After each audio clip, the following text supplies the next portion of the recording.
সকলোকে পুনৰ এবাৰ ৰাজশ্ৰী চেনেললৈ স্বাগতম জনাই আজি আকৌ লৈ আহিছোঁ একেবাৰে সৰু ভিডিঅ' এটা।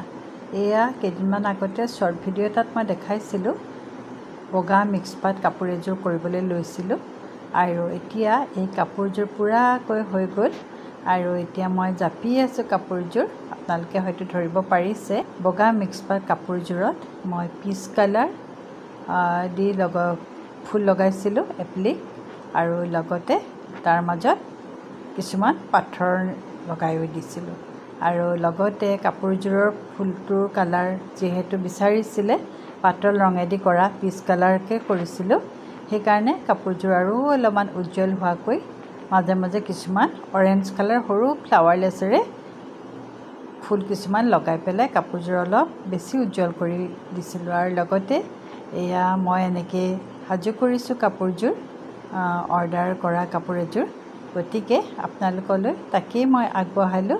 আশা কৰোঁ আপোনালোকে মোৰ কাপোৰযোৰৰ ভিডিঅ'টো শ্বৰ্ট ভিডিঅ'টো আৰু এই ভিডিঅ'টোতেই দেখিলে, গতিকে ইয়াকে দেখুৱাই আজিলৈ আহিছোঁ।